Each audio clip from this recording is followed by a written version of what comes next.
good afternoon to our guest, Francesc Miralles. Good afternoon to our mentor and all our members today. Francis, get ready to meet the game changers. Millennium Mams has been on a mission to empower women through financial awareness and literacy since 1993. This organization has grown exponentially, impacting over 10,000 women and giving them the tools to build financial confidence. The curriculum is a powerhouse of learning, and the results? Women are thriving in their financial and personal journeys. With a global presence now spanning 21 Indian states and 20 countries, Millennium Mams is a movement and is truly making waves. I would like to introduce our guest, Francesc Miralles. Francesc Miralles is a world leader in the field of personal development and has written numerous international successful books, one of the most popular being Ikigai. Born in Barcelona, he studied journalism, English literature, and German philology, and has worked as a translator, editor, art therapist, and musician. Through his work, Miralles inspires readers to take an active role in shaping your lives and unlocking the full potential. Estamos emocionados para Muchas hablar gracias. contigo hoy. Yes, we are truly excited to speak with you today. So without further ado, I invite Meghna back, our Global President, to moderate the session with you. Thank you. Over to you, Meghna. Thank you, Shweta. And thank you so much, Frances, for being with us today. And it's truly an honor to have you here. We are all deeply inspired by your book, especially the way you so beautifully bridge the ancient wisdom with modern living. And before we do our questions, we'd love to capture a special moment. And we'd like to take a screenshot of all of us holding up our book, The Four Purusharthas. And it's definitely going to be a memory we will all cherish. So everyone, please hold up your books. And Neha, we're ready for the screenshot. Please let us know. All right, thank you. I'm just... De verde, por favor.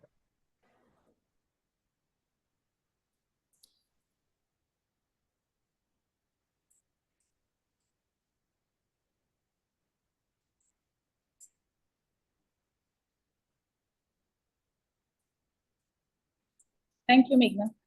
Thank you, Neha. Thank you, everyone. So I'd like to begin with the first question, and then we will open up the floor for the audience to ask their questions. So Frances, I'd like to begin with the question that brings two powerful philosophies, Ikigai and the Four Purusharthas. So both Ikigai and the Four Purusharthas offers frameworks for living a purposeful and fulfilling life. In your view, how do these two philosophies, one Japanese and the other Indian, complement each other in the pursuit of true happiness and balance? Yes, I think both philosophies join together because both are Oriental countries, apparently very different, but not so different. Actually, many things that came from India passed to China, and from China to Japan. And Hector and me, we consider India as the cradle of all spiritualities. And because of that, we thought that it would be very interesting to make like a trip of 4,000, 5,000 years, exploring the old masters and coming to the present days, and to see what is useful and what is inspirational for everyday lives. And so, of course, the Indian culture is so huge that we could take only 7, 8 concepts like detachment, like meditation, like the world of the sadhus, the pilgrim's way, and all this. And what we wanted to do was to bring this concept, this wisdom, in a very easy way to any reader, so that she can relate it to the daily problems that we have. And because of that, we wrote it so simple after the introduction. And so I think it's a book for beginners in Indian wisdom, and it has a lot of connections with present world, like movies, songs, authors of nowadays. And that was our idea, that, as we said, the hairdresser and the taxi driver have access to this treasure of wisdom. Thank you, Francis. That was very insightful. And it's fascinating to see how these two philosophies from such different cultures can align so beautifully. I'd like to now invite Shilpa Baheti for her question, please. Good afternoon, sir. If you could choose to master only one, say Dharma, Artha, Kama, or Moksha, knowing the others may remain incomplete, which one would you pursue? And there's another part to the question. Would Yes. that be your choice or quietly made by the world around you? So, first question, I think the most important of the four is the Dharma. And also in Ikigai, the most important circle is what the world needs. Because human being has a very deep need of service to humanity. And when we see depressed people, like young people who don't know what to do with their lives, the problem is that they don't know themselves. Say they don't know what do they have to offer. And because of that, they have no connection with the world. They cannot be generous with the world. But when you discover what the world needs from you, that is Dharma, and you connect it with your natural gift, then you have a purpose, then you have an Ikigai, then you are living your Dharma. So I would say that this is the key circle to be happy and to have self-realization. And the second question was? Would that be your choice or quietly made by the world around you? Which part of the four? Can you repeat the question? My choice? Yes. Would that choice be yours or it would be quietly made up by the world around you? That's very interesting. You choose what you want to deliver to the world, but sometimes it's the world that is giving you clues of where you are more useful. I can put my example. When I started writing, I wanted to be a novelist. I wanted to write novels like Murakami.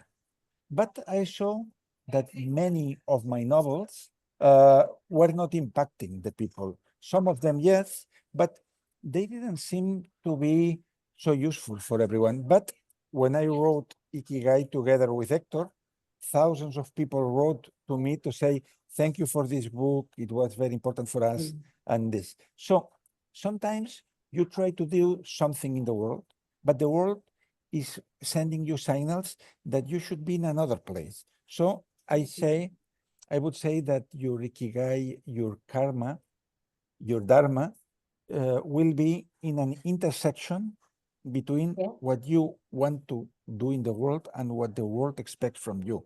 And in this crossing point, here is your real purpose. Thank you, sir, for your lovely insight. Thank you very much. Thank you, Thank you. Francis. That was really beautifully said. Can we have Nidhi Gupta from Mumbai chapter, please? Good afternoon, sir. Good afternoon.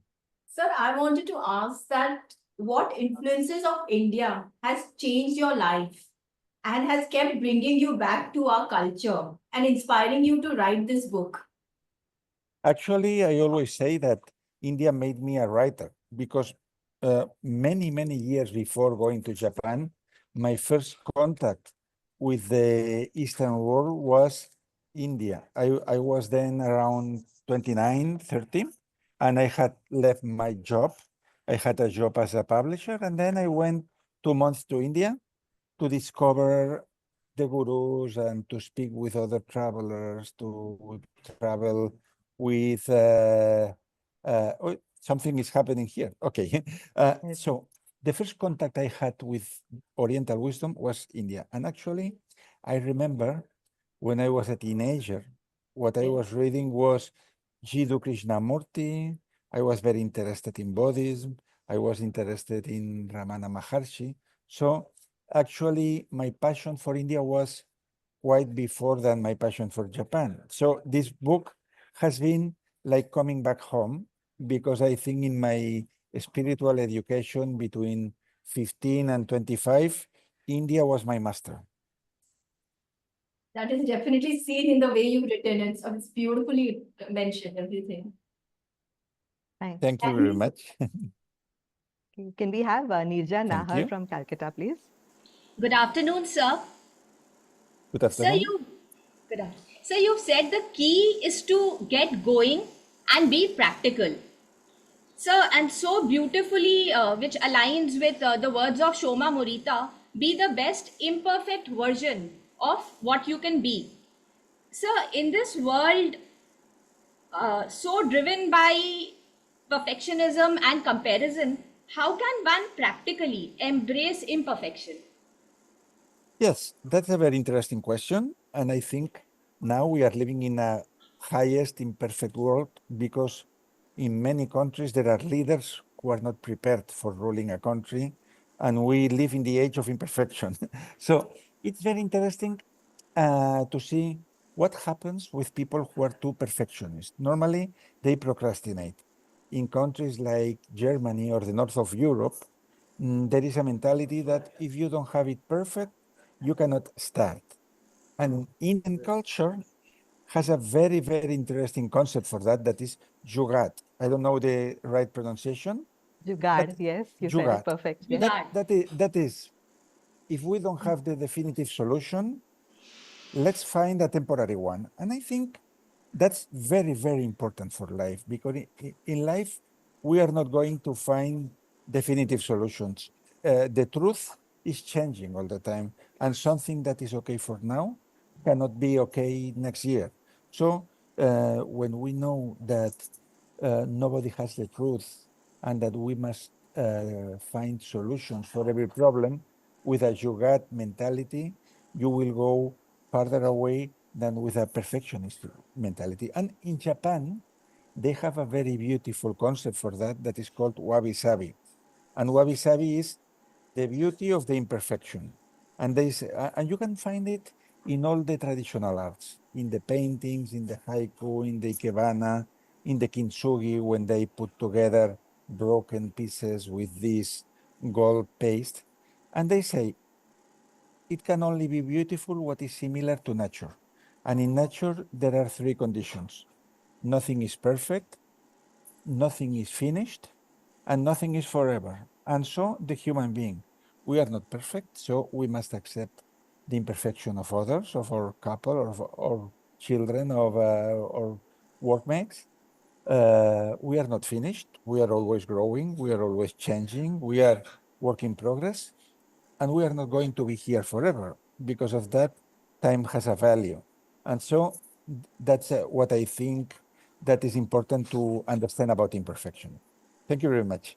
Thank you so much, sir. Sir, you beautifully reaffirmed the word jugaad in your book for us.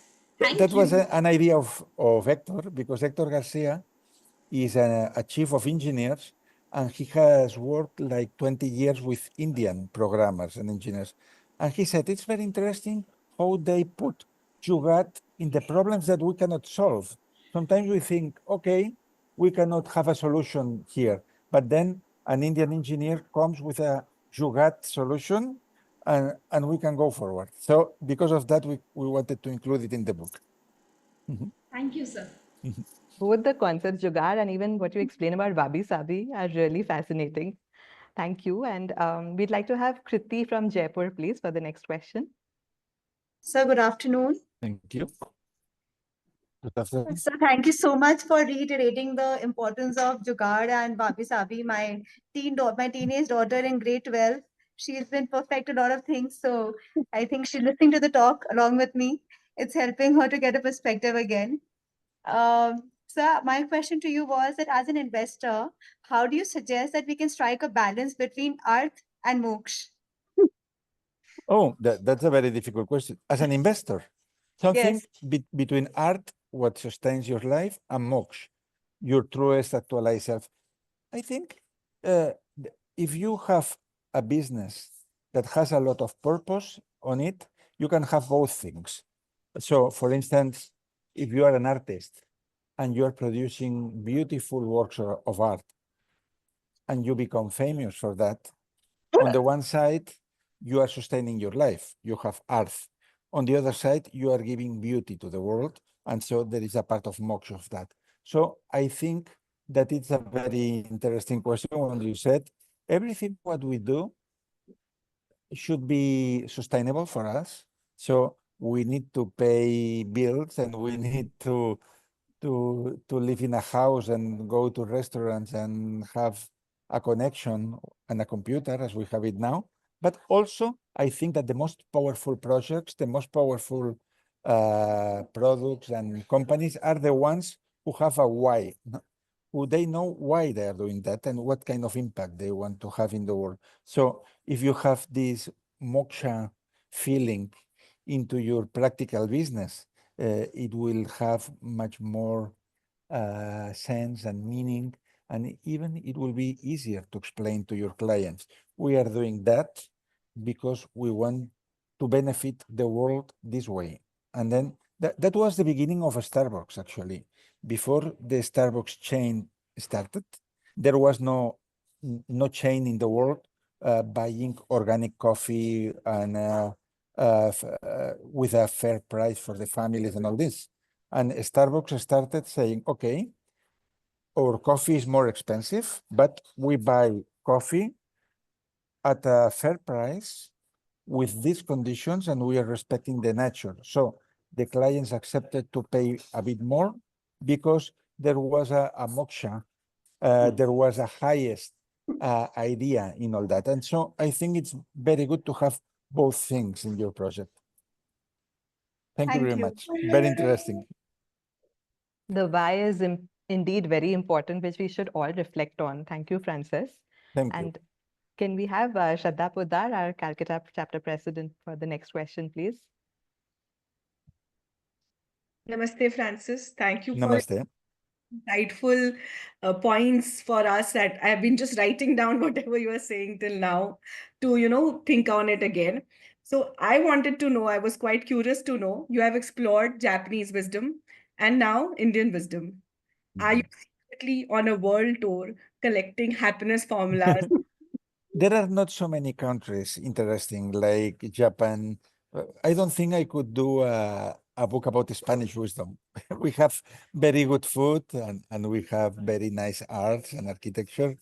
But to be a center of philosophy and wisdom, it happens only in Japan, in India, maybe in Middle East, the countries like Israel, they have a very old tradition, the Jewish wisdom, but it happens maybe in 4 or 5 places in the world only. So it's in the, and I think the biggest one is India. And because of that, always since the 20th century, the Westerners, the typical artists, writers, philosophers, when they were in crisis, they went to India because it's like going to the source. And it's the only place in the world where you can be in a city and walking 2 streets, you change from Muslim to Christian to Hindu to Jain. It happens only in India. And because of that, I thought it was so interesting. Of course, we could have done a book of 2,000 pages or 20,000 because there is so much to tell. And here the exercise was an exercise of synthesis to take 7, 8 things and to put it into the lives of the readers. Thank you for your comment. Thanks a lot. Can we have Shalini Singhania for the next question, please? Sir, namaste. Namaste. Sir, to other countries, I may go as a tourist, but to India, I come as a pilgrim. So, which part of India, what about India, sir, makes you feel like a pilgrim, sir? So, I would really like to know that. I think that's a very good sentence that we quoted in the book. Of course, many people go to India as pilgrims because they come to learn, not to enjoy. But of course, you can enjoy also. I have come to India to talk about my books and to be in forums like this, but presentially. And I have gone also on holiday many times. And I think I have seen only 5% of what I want to see from India. And nowadays, my favorite part is Kerala, because I like very much the green. And when you are in Kerala, in the backwaters, so many palms, the water, life is slow in Kerala when you go to Fort Cochin and you are navigating these channels, and it's a very nice place to be, or the mountains of Munnar with the tea fields. But of course, many people come to India traditionally in the modern times to find some kind of inspiration. And I think it was very important, the trip of the Beatles in the 60s and 70s, that they went to the capital of yoga. What's the name in the north of India? Do you know? Rishikesh. Rishikesh. Exactly. When the Beatles went to Rishikesh, and the world saw that they were finding their inspiration, that it even affected their music and their way of thinking, many people wanted to go. Because of that, there is this idea of India, place of wisdom, of pilgrimage, of learning. But of course, there are many other things to do in India. Right, sir. Thank you so much, sir. Thank you. We love the anecdotes that you put in about the Beatles in your book. It was really nice. Thank you. Thank you very much. Thank you. Can we have Jyoti Dhanuka for the next question, please? Good afternoon, sir. My question is, Hello. young blood focuses more on Artha and Kama, and with age and wisdom, the focus shifts to Moksha and Dharma. Is it fine following the four on one's age? I think the sound was a bit unstable. Jyoti, can you just can you repeat? Can you repeat the question more or less? Yeah, sir. My question is: young blood focuses more on Artha and Kama, and with age and wisdom, the focus shifts to Dharma and Moksha. So, do you think following these four Purusharthas as per one's age is fine? This is a very intelligent comment. That's true, that when you are very young, you're looking for the pleasures, you're looking for love. You want to get money, maybe you have a startup, you have a project, you want to have a good life. But the later, when you advance in life and you get older, you see that this is not enough, that it's okay to pay your life, that it's okay to have good food, to have love, to have friends, to be able to travel, to discover the world. But there is an emptiness inside that I think that from the midlife crisis, you notice that you need to do something else. And this something else has to do, as you said, with the other two circles, or with the other two Purusharthas, and they have to do with transcendence. What are we going to live in this world the day we die? So you start thinking of the end of your life, and you say, okay, I would love to live something that is from value, that when I am not here, I have done something that made a better world. And because of that, you are very right in what you say. There is a very famous psychologist in Spain that he explains the life as a mountain. And he says, the first half of life is getting things, gaining things, acquiring things. So you get wisdom, you get money, you get experience, you get success, and then you go to the top of the mountain and you must go down. And the second part of life is letting things go and getting prepared for the end, like the sadhus. And there is another book more called From Strength to Strength, where the author said, life has two halves. The first half is to shine, and the second half to illuminate with your light the way of the others, the younger ones who comes here. And I think it has to do with what you propose here. Thank you very much. Right. Thank you. Thank you so much, sir. Thank you very much. That story you wrote in the chapter Sadhus was really wonderful about the mountains, Frances. And yes. Also, last times I've been in India, I have seen very little sadhus. The first time I was in India, 1998, there were a lot. And last time, I don't know, maybe if there are less men who want to do this sacrifice, but it was very rare to see one. Maybe it has changed. I don't know. It's a question.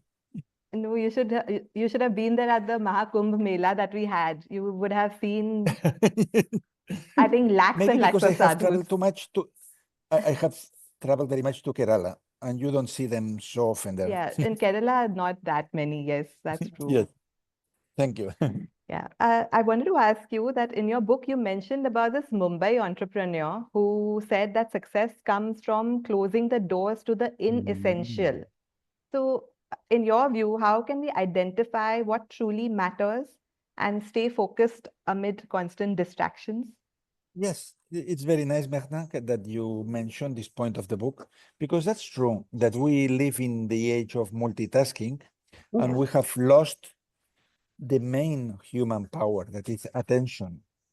If we lose the attention, we have lost everything, because then we cannot do a good work, we cannot have a good relationship with other people, and we cannot grow in any talent, in any gift that we have, because there are too many things that are happening at the same time, and because we have the cell phone, we have a smartphone, there are a lot of things that are happening all the time.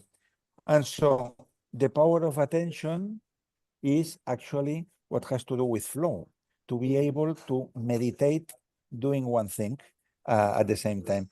And I think especially the young people, they have a lot of problems with that. And because of that, many will tell you that they are not able to read a book because they try to go forward through the lines and they go distracted. So I think we need to recover this superpower of attention. And actually in India, all the religions, when they practice meditation or I don't know, or the pranayama, it's putting attention in something that has great value for you. Thank you, Francis. Beautifully explained to us. Can we have Sushila Jain for the next question, please? Yes. Hello. Hello, sir. Hello. Yes, we can hear you. Yeah. Does one life purpose evolve over time?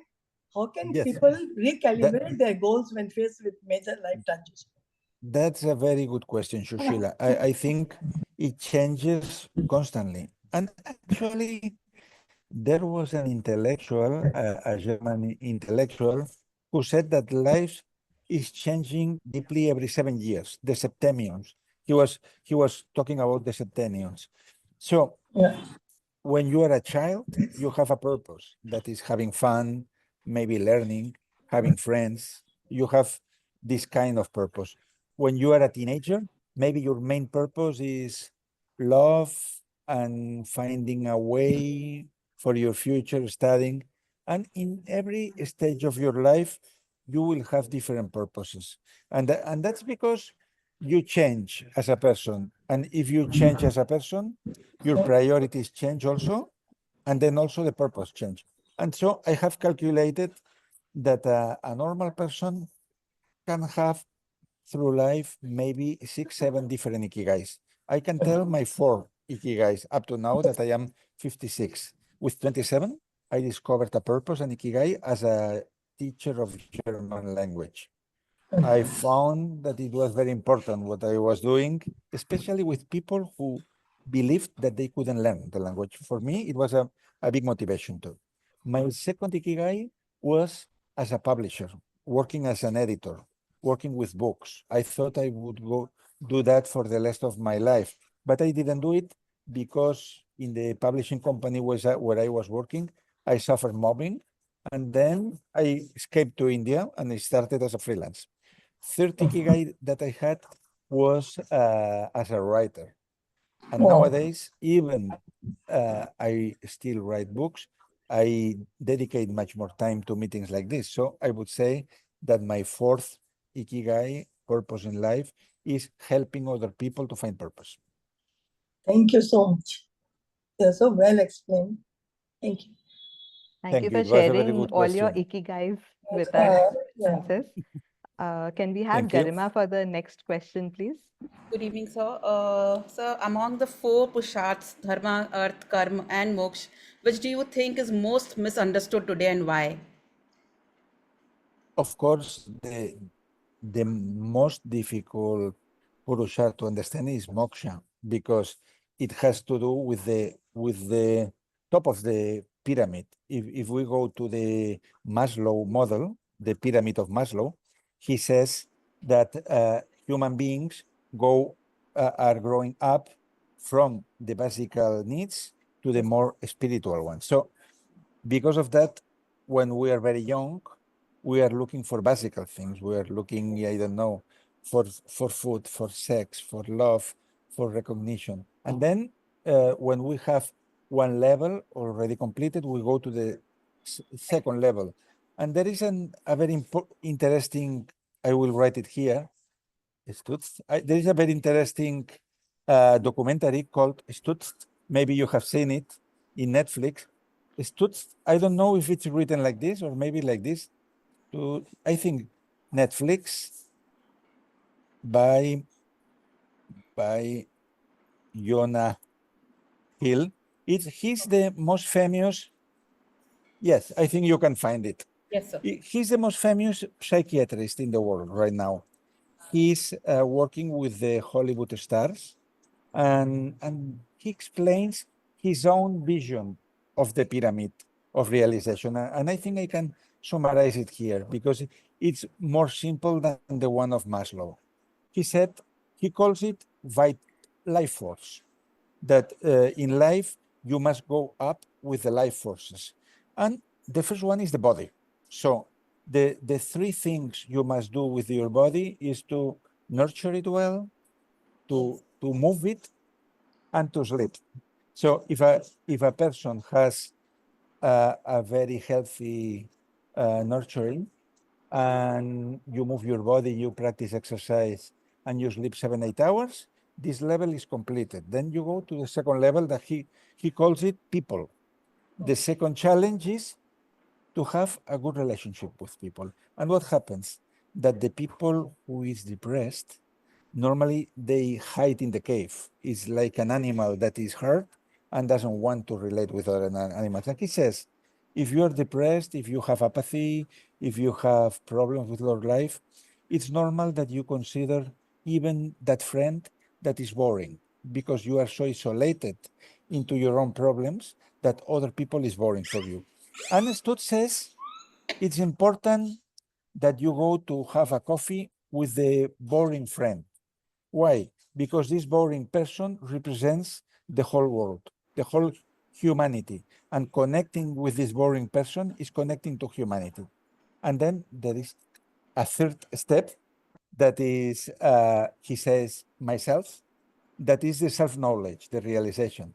And he says that if you already have good care of your body, if you already have good relationships, then you must go deeper into yourself. And for that, the main tool is writing, he says. If you write every day, for instance, like Julia Cameron says, the morning pages, then you can have this self-realization. Thank you so much, sir. Very well Thank explained. you. That is indeed fascinating. Yeah. Can we have Sunena Poddar, please, for the next question? Hello, sir. Good evening, sir. Good evening. So, sir, I wanted to ask you that is there one core message or transformation you hope readers take away from this book? What would it be? The sound, it doesn't come very clear to me. What is the question again? Yeah, you can repeat, Sunena. So, sir, I wanted to No, ask Meghna, you if there is... Yeah, she was asking if there's one Meghna. core message from the book which you would like to share. One core message. One core message. Yes. I think this core message is we can find it in every Indian religion, that don't look for solutions outside, look inside yourself, because you have already all this wisdom. What happens is that this wisdom is sleeping. But when you connect with your inner powers and you know how to read your intuition, how to spread your love, how to grow internally, then external problems are solved. That's what I think this is the basis of all Oriental philosophies. Don't look for answers outside, look into yourself, and you will have the compass to guide your life. Thank you. Thank you very much. Thank you so much, Francis. Can we have Pooja Dhariwal for the next question, please? Good evening, sir. Good evening. Sir, even I am a very firm believer in karma. So, how can I break old patterns and create a positive karmic flow to achieve my moksha? Okay. Thank you, Pooja. I must confess something here, that my vision of karma is into this life, because personally, I don't believe in afterlife. Personally, it's my experience. I don't have the capacity of seeing other lives. But karma also operates in this life because it's the law of retribution. So you find yourself in a situation, in a given situation, in a place, and you say, okay, how did I come to this place? If I am not happy with my life, the question is, what did I do not so well to be in this way, in this path that I don't like it? So here there is a very important thing that is, you suggested a little bit with your question, that to be aware of what you are repeating all the time, because it's a matter of repetition. Something bad that you do once, it doesn't create bad karma. Bad karma is created when we repeat things that are not good for us. For instance, in Spain, I don't know how it's in India, there are young women who always choose the wrong boyfriends, men who are abusive, men who are not worth intellectually and spiritually, and then they are living the same situations all the time. And in the end, you can say, men are like that. No, men are not like that. You are doing the same choices all the time. So karma, in a practical way, is understanding what are you repeating that is not good for you. And we can go to every aspect of your life: love, work, relationships, your relationship with your body, everything. So when you see and you are aware that you're repeating something that is not working, then is when you can change it and you can create a new habit. That's the practical karma. Thank you so much, sir. Thank you very much, Pooja. Can we have Prerna for the next question, please? Prerna Sethia. Good afternoon, sir. You're beautifully explaining all the questions. We are so overwhelmed. So, sir, my questions, like since we are already discussing about moksha, and since childhood, I have heard that, moksha is the ultimate goal for our soul. But I would like to ask how practically, we can cultivate detachment in our life today, Yes, as well yes. as yet, stay emotionally invested in the relationships and responsibilities, like with Yes, your examples. that's very interesting. Because of that, detachment is a key aspect of Buddhism. And because of that, we wanted to bring it to a practical way in these different levels. So there is a detachment of possessions, of objects, of materialism. And because of that, I think we quoted these two guys called the minimalists, that they have books, they have a very nice documentary called Less is More or something like that. It's in Netflix. And they said that they were working a lot, maybe 14, 15 hours a day, to buy a lot of things that they don't need it. And when they stopped buying things and putting hundreds of things that they didn't use in their houses, they could liberate time and they could be happier.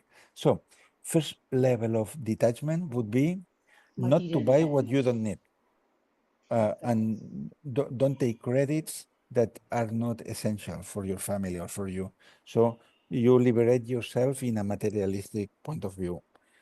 And then you can go down to deeper concepts, like to have detachment of opinions. So if we are always having beliefs about what is this person, so if we are all the time putting our point of view, it's like looking at life always with the same color of glasses. And then if you make a detachment of that, also you go in liberation. So in the end, I think it's like the Advaita says, no?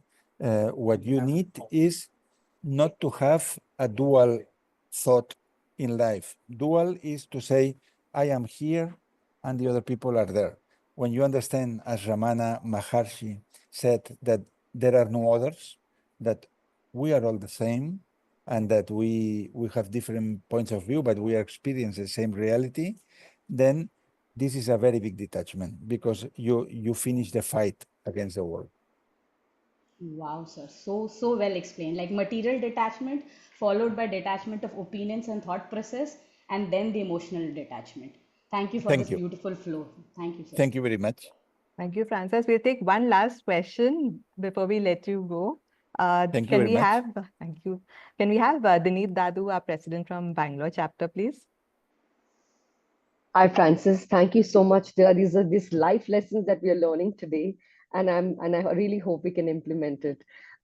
Francis, my question here is that in the book you had mentioned Indian leaders and their sense of purpose. What common thread did you notice in their journeys that made them stand out as exemplary individuals? Yes, I think that Indian leaders, we put some examples in one chapter of the book, because it's very interesting to see that in Silicon Valley and in many technological companies of the world, they are hiring CEOs from India, that they have a different point of view of how to manage with a business. And I think that the main thing they do, first, there is the Jugat aspect that I think it's important, but to value the human person more than the curriculum vitae or the technological knowledge or what you have done with other people. And I put the example with the CEO of Microsoft that has a very clear view of how should you hire somebody. And his main question is, this person is going to bring clarity to the organization or is going to bring complications? Life is already complicated. If you are hiring somebody who is bringing more complications because of his ego, because of his misunderstandings, because of his prejudices, this person is not helping me. I need somebody who brings love and who brings clarity. And because of that, I think that these Indian CEOs, even they are very technological people, because in India you have fantastic universities for engineers and programmers, mathematicians. They have also this spiritual point of view. And I think at least the ones I have known, they have a very strong purpose. They know that it's not only a matter of making business or making money. The why that we were talking before, it's important. Why are we doing that? And who are we benefiting? And what is the world that we are creating through our work? And I think that's a very interesting approach of the Indian leaders. Thank you. Thank you so much. The value of human knowledge and who, what, why are we hiring for? Thank you. Thank you so much. Thank you, Dineet. Thanks a lot.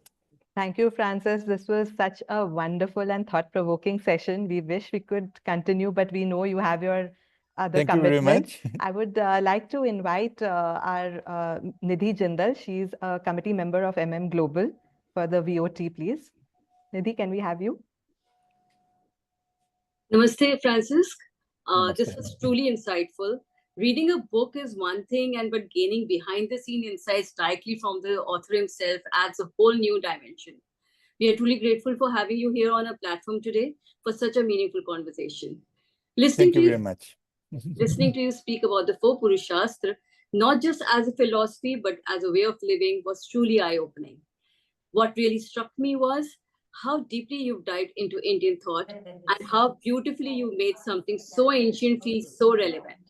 When you wrote, "We don't need to renounce the world to find peace, we just need to live it with awareness," it reminded me of everything we try to practice and learn here at Millennium Mams.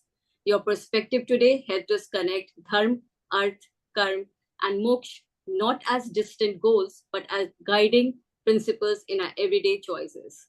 We are truly grateful for this conversation, and we carry it with us as we continue to learn and grow. Thank you once again. Namaste. Thank you very much. Namaste. Namaskar.